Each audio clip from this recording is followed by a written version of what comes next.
Clashes have broken out between police and migrants in the French port town of Calais for a third night running.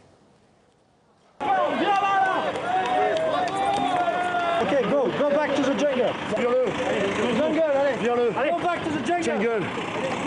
Around 200 migrants threw rocks and other projectiles at police while also trying to block roads. The security forces responded with tear gas and water cannons. 27 officers have been injured in the latest violence. Well, France has stepped up security measures around the temporary migrant camp, mobilising 250 police officers to end the disturbances.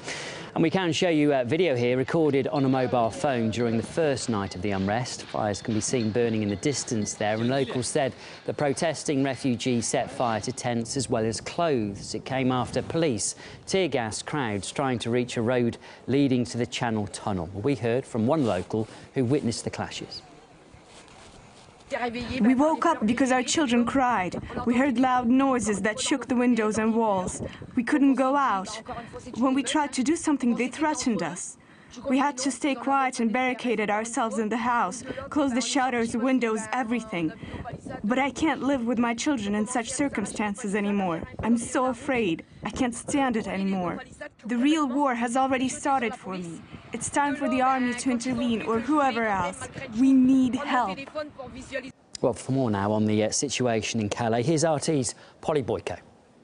Britain and France have strengthened their defences. They've put up more fencing and they've increased security around the port and the Eurotunnel area, effectively making it impossible for migrants to get across to the UK illegally. Now, all that has created a bottleneck situation. You've got people becoming increasingly frustrated and desperate with the situation as it is. And on the whole, a lot of the local residents in Calais are frustrated as well with the situation. They're angry at the local authorities for failing to stop the growth of the camp. Many have told me that they're worried for the safety of their children. There have been some right-wing extremists, neo-Nazis, basically coming into the jungle in order to make trouble with the migrants. It is almost ironic that by seemingly doing the right thing, the British government disrupted the whole ecosystem of what Calais used to be, which is that people used to arrive and then leave. But France now has a huge problem on its hands. I spoke to the deputy mayor yesterday, and he said to me that the mayor, Natasha Bouchard, has reiterated her calls for the army to be drafted in order to help tackle the situation and sort of the threat of escalating violence. But of course, the French government has not obliged yet with that request. It'll be interesting to see how this situation plays out on a governmental level. Well, for more on this, we can talk to Jean Bricmont from the Catholic University of Louvain in Belgium. He joins us. Thanks very much for coming onto the programme this afternoon. We've just seen there, certainly over the last 3 nights, that violence between the police and the migrants has become much worse. What's triggered this increase in tension, do you think?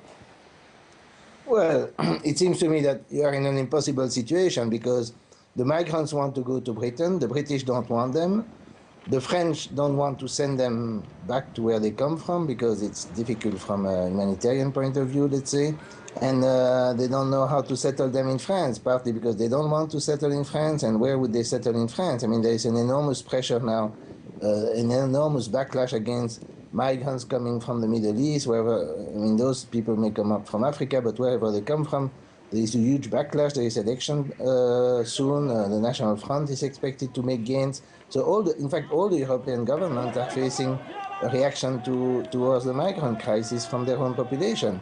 And the problem, as I see it, is that the governments are torn apart between, on the one hand, the humanitarian people, they say, well, you have to welcome them. And on the other hand, the local population who are actually suffering from that in one way or another and simply don't want to welcome them. I mean, they've created an impasse for themselves by creating chaos in Libya and Syria and so on. So how long can this continue then? Because surely it will reach a point where it would just be completely unacceptable to see this sort of violence on a daily basis, won't it?